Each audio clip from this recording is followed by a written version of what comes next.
할렐루야. 주님의 이름으로 사랑합니다. 오늘은 요한복음 4장 20절에서 26절 말씀 가운데 하나님이 받으시는 예배란 제목을 가지고 함께 은혜를 나누기를 원합니다. 일반적으로 많은 사람들이 예수를 만나고 예수님의 그 사랑과 그 은혜를 입었을 때에 가장 먼저 느꼈던 그 마음이 과연 무엇일까 라는 것입니다. 성경에는 많은 사람들이 예수님을 만나고 그 모든 허물과 죄에서 용서함을 받고 또 구원받으면은 먼저 하나님을, 주님을 찬양하고 감사하며 기뻐하며 예배하는 것을 우리가 볼 수가 있습니다. 그런데 언젠가 예수님께서 시몬이란 어느 바리새인 집에 들렸습니다. 그런데 예수님께 대한 그들의 태도를 보았을 때에 사무적이었고 탐색적이었습니다. 과연 이분이 어떤 분인가를 계속 탐색 중이었었죠.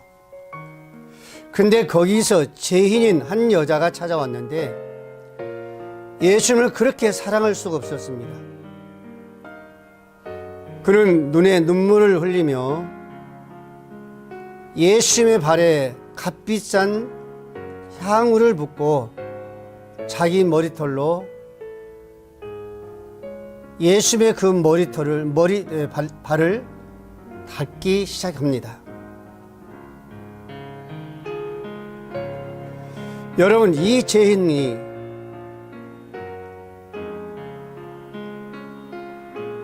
여인과의 바리새인이 보여준 차이는 어디에서 왔는가? 예수께서는 죄 용서받은 그 다소 때문이라고 하셨습니다. 이 여자는 예수님께 대한 죄 용서함을 통하여서 하나님의 사랑이심의 마음에 심겨졌고 하나님을 경배하지 않고는 참을 수가 없었던 이 여인이었습니다. 그러나 우리는 진정한 하나님을 예배하려면 이 여인처럼 죄에 대한 그 용서함과 하나님의 그 사랑을 체험해야 한다는 겁니다. 시편 기자도 말합니다. 시편 51장 17절 말씀에 하나님이 구하신 제사는 상한 심령이라 하나님이여 상하고 통회한 마음을 주께서 멸시치 아니하신다라고 시편 기자는 말하고 있습니다. 여러분, 오늘 이 말씀을 볼 때에 이제 우리가 한 구절을 우리가 보면서 하나님께서 우리에게 원하시는 것이 무엇인가 라는 것을 우리가 한번 살펴봅니다. 가장 먼저 우리 예수님은 이 여인을 찾아가실 때에 어떤 마음으로 가셨는가라는 것입니다. 이 10절 21절 말씀에 보면은 이렇게 말씀하고 있습니다. 우리 조상들은 이 산에서 예배하였는데 당신들의 말은 예배할 곳이 예루살렘에 있다 하더이다. 예수님께서 가라사대 여자여 내 말을 믿으라. 이 산에서도 말고 예루살렘에서도 말고 너희가 아버지께 예배할 때가 이르리라고 말씀합니다. 이 여자의 질문에 예수님은 그 온유함과 그 사랑, 그 따뜻함으로 예수님에 다가갑니다. 그러면 사신 말씀이 여자여 내 말을 믿으라라고 말씀합니다. 여기서 여자라는 말은 예수님께서 경멸하신 뜻으로 오해할 줄로 있습니다. 그 당시 유대인들의 문화와 우리의 문화는 전혀 다르기 때문에 그렇습니다. 예수님의 어머니도 가나 호인 잔치에 포도주가 떨어질 때에 예수께 말합니다. 그때 예수님께서도 어머니에게 여자여라고 호칭을 한 것을 봅니다. 여기서 여자라는 이 호칭은 기나이라는 뜻인데 긴밀하고 애정이라는 그런 뜻으로 표현하고 있습니다. 그럼 우리 예수님은 정말로 이 여인에게 다가갔을 때에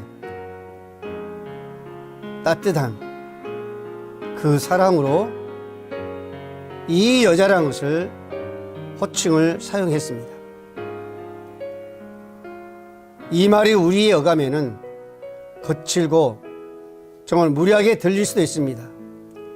실제로 이것은 경멸이 아니라 그 유대인들의 그 문화에서는 아름다운 존칭어로 사용했습니다. 이것은 예수님의 그 사랑의 이대성을 확인할 수가 있습니다. 우리 예수님은 온유한 자라고 말씀하죠. 그 사랑, 그 따뜻함으로 이 여인을 다가가 그 마음을 만져주신 겁니다. 우리 예수님이 이 여자의 모든 것들을 속속히 알고 계셨습니다. 가정이 어떻고 또 유대인들과 그 혈통관계에 상종하지 않으므로 얼마만큼 상처가 있다는 것을 너무나 잘 알고 계셨습니다. 그럼에도 불구하고 우리 예수님은 역시 이 여자에게 여자여 내 말을 믿으라고 하시면서 한 잃어버린 양을 찾아가듯 찾으신 거죠. 잃어버린 양들은 목자의 사랑과 돌봄이 없다면 살아온 짐승들에게 잡아 먹힐 수밖에 없는 겁니다. 예수님께서도 누가복음 19장 10절 말씀하시기를 인자에 온 것은 잃어버린 자를 찾아 구원하려 오셨다라고 말씀하였고, 마가복음 2장 19절 말씀에도 저에게 이르시되 건강한 자에게 의원이 쓸데없고 병든 자에게라 쓸데 있다라고 말씀하셨습니다. 여러분, 우리 예수님은 지금 우리에 찾아오셨습니다. 우리의 병든 그 모습을 보고 물질의 어려움의 그 아픔을 보고 이웃을 통해 이 여인처럼 그 상처의 아픔을 보고 친구를 통해서 그 아픔의 그 상처를 보고 여러 문제를 통해서 그 아픔의 상처들을 보고 우리에게 오셨고 다가오십니다. 우리의 예수님은 상한 갈대를 꺾지 아니하고 꺼져가는 심지를 끄지 아니하신다라고 말씀하셨습니다. 우리 예수님은 이 세상의 심판자가 아니라 구원자로 오셨습니다. 죽이는 자가 아니라 구원하시고 치료하시기에 우리 주님은 오셨습니다. 상처가 많은 이들에게 요구되는 것은 비난이나 충고가 아니라 주님의 그 사랑과 그 온유와 그 따뜻한 위로의 관심이라는 것을 우리에게 말씀해 주고 있는 겁니다. 우리는 어떤 경우에도 사람을 비난하고 정죄하기를 즐기던 바리새인과 서기관처럼 행동해서는 아니 됩니다. 사도 바울이 에베소 교회 성도들에게 말씀하셨듯이 에베소 4장 32절 말씀에 서로 인자하며 불쌍히 여기며 서로 용서하기를 하나님의 그리스도 안에서 너희를 용서하심 같이 하라라고 말씀하셨습니다. 사랑하는 우리 모든 성도 여러분, 우리는 우리 예수님처럼 서로 정말로 인자한 마음으로 사랑으로 용서하며 정말로 온유한 따뜻한 그 관심을 가지고 우리 주위에 지금 아픈 자들 위해서 다가가야 될 줄로 믿으시길 바랍니다. 두 번째로 우리 예배는 다 받으신 것은 아닙니다. 오늘 22절 말씀해 보면은 너희는 알지 못하는 것을 예배하고 우리는 아는 것을 예배한다라고 예수님께서 말씀하신 것을 볼 수가 있습니다. 사마리아 여인들은 지금까지 그리심산에서 예배를 드렸습니다. 여호수아는 하나님의 말씀대로 그리심산과 아벨산에서 축복과 저주를 선포했습니다. 왜 그랬을까요? 이스라엘 백성들에게 하나님께 순종하는 자, 축복, 불순종하는 자, 정말 저주를 하는 것을 상기시켜서 선포하였습니다.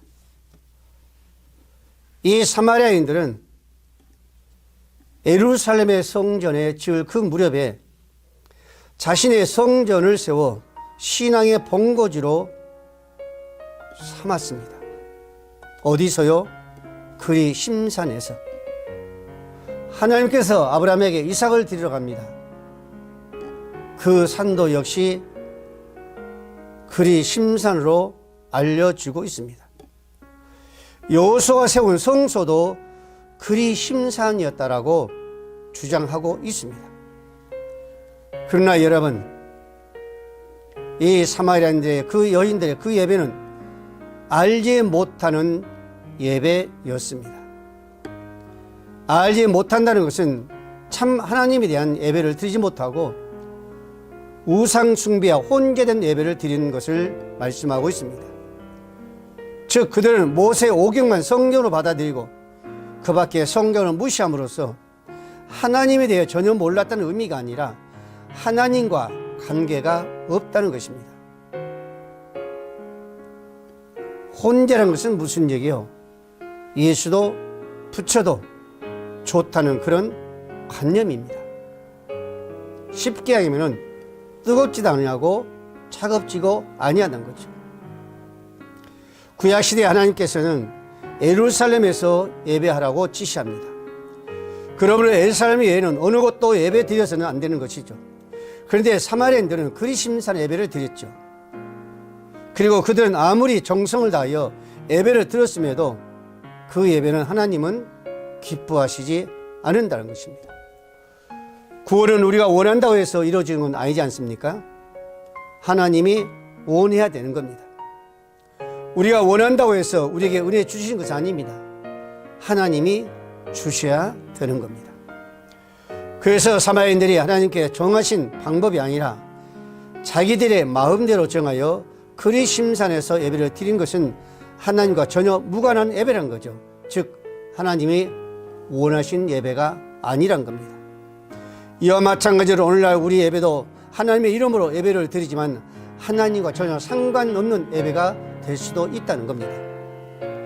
이사야 선지자 1장 44절 말씀에 내 마음이 너희의 월삭과 정한 절기를 싫어하나니 이것이 내게 무거운 짐이라 내가 지기에 곤비하였느니라. 너희가 손을 펼 때 내가 눈을 가리우고 너희가 많이 기도할지라도 내가 듣지 아니하리니 이는 너희의 손에 피가 가득함이라고 말씀하고 있습니다. 16절 말씀에 너는 스스로 씻으며 스스로 깨끗하여 내 목전에서 너희 악업을 버리고 그 악행을 그치라라고 말씀하고 있습니다. 여러분, 하나님이 받지 않은 그 예배가 과연 무엇일까요? 여기서 말씀을 너희 손에 피가 가득하다고 말씀하셨습니다. 예수님 너희 그 악행을 버리라고 말씀하셨습니다. 하나님은 다윗이 그 아름다운 성전을 건축하여 봉헌하려고 모든 걸 다 준비했지만 하나님은 아니다라고 말씀합니다. 그 이유가 무엇이었죠? 하나님 말합니다. 너희 손에 피가 가득하다고 말씀하셨습니다. 여러분, 우리의 모습이 어떤 모습인가? 우리의 생각이 어떤 생각인가? 우리의 마음이 어떤 마음인가라는 것을 주님은 정확히 보고 계신 줄로 믿습니다. 말라기 1장 10절 말씀을 그러죠. 만군의 여호와가 이르노라 너희가 내 단위에 헛되이 불사르지 못하게 하기 위하여 너희 중에 성전 문을 닫을 자가 있었으면 좋겠다. 내가 너희 기뻐하지 아니하며 너희 손으로 드리는 것을 받지 아니하라고 말씀합니다. 왜 그러죠? 죄 때문이었습니다. 말라기 1장 6절 말씀 이렇게 말합니다. 내 이름을 멸시하는 제사장들아, 여호와가 너희에게 이르기를 더러운 떡을 나의 제단에 드리고 주를 더럽게 하였느냐라고 말하고 있습니다. 여기서도 우리에게 말씀한 것은 우리가 잘 알 수 있습니다. 하나님의 뜻과 방법에 따르지 않는 그 예배, 사람의 뜻과 따라 사람 방법에 따라 인본적인 그 예배, 비록 우리가 찬송하고 기도하고 말씀을 선포한다 할지라도 인간적인 인본주의가 계획된다면 그 예배는 하나님의 기뻐 받으시 아니한다는 것입니다. 오늘 우리 예배도 상업주의나 물질주의 오염된다면 절대적으로 하나님은 기뻐하지 않는다는 것을 우리에게 말씀하고 있습니다. 사랑하는 우리 모든 성도 여러분, 오늘 교회 여러분들은 하나님은 어떤 예배를 기뻐하시는가? 오늘 말씀을 통해서 우리에게 가르쳐 주고 있습니다. 오늘도 우리는 각별히 우리 정말로 마음을, 우리 자신을 살펴보면서 하나님께서 기뻐하시고 원하신 예배를 드려야 될 줄로 믿습니다. 그러면 진정한 그 예배는 무엇인가? 오늘 24절 말씀에 하나님은 영이니 예배하는 자가 영과 진리로 예배하라고 말씀하고 있습니다. 진정한 그 예배는 영과 진리로 예배하는 것이 진정한 예배라는 것입니다. 사랑하는 우리 모든 성도 여러분, 그럼 우리가 여기서 알아야 할 것은 정말로 영과 진리가 과연 무엇인가? 여러분, 하나님께서는 예배를 드릴 때에 반드시 제물을 드렸습니다. 그러나 예수님께서 이 땅에 오시고 십자가의 죽으심으로 말미암아 우리의 제물이 되셨습니다. 그러므로 지금 우리는 예배 드릴 때에 제물이 아니라 우리 자신이 산 제물로 드려지게 되는 것입니다. 요한복음 1장 29절 말씀에 이튿날 요한이 여호와께서 자기에게 나오심을 보고 가로되 보라, 세상 죄를 지고 오는 하나님의 어린 양이더라고 말씀하고 있습니다. 영과 진리의 그 예배, 우리는 하나님께서 우리의 제물이 되셨다는 것을 믿고 우리가 그 믿음으로 주 앞에 나가 정말 산 제물로 예배 드린 것이 영과 진리로 하나님 앞에 예배 드린 것입니다. 예수님은 나다리를 만났을 때 이렇게 말합니다. 이는 참 이스라엘 사람이라 그 속에 간사가 없다라고 말씀하고 있습니다. 여러분, 우리 말, 우리 행동, 우리 삶이 다른 모습으로 우리가 주 앞에 나간다면 하나님은 절대적으로 그것을 기쁘게 보지 않는다는 겁니다. 그래서 사도 바울도 로마서 12장 1절 말씀에 형제들아, 하나님의 모든 자비하심으로 너희를 권하노니 너희 몸을 하나님이 기뻐하시는 거룩한 산 제사로 드리라. 이는 너희 드릴 영적 예배라고 말씀하고 있습니다. 사랑하는 우리 모든 성도 여러분, 오늘 저와 여러분들은 오늘 말씀을 통하여서 하나님 앞에 영과 진리로 드리는 그 예배, 정말 하나님이 기뻐하시는 그 예배, 우리 주위에 정말 아파한 자를, 문제 있는 자를 위해 우리가 어떻게 나가야 된다는 것을 말씀해 주셨습니다. 오늘 말씀을 통해서 우리가 정말 예수님처럼 마지막 이 시대에 살아가야 된다면 오늘 우리는 진정으로 정말로 산 제물이 되어 살아계신 그 주님, 우리의 어떻게 오신다는 것을 믿음으로 그 예배를 드릴 때에 이 예배를 하나님은 기뻐 받으시고 정말 참된 예배자로서의 하나님께서 그 예배를 열라하실 줄로 믿으시길 바랍니다.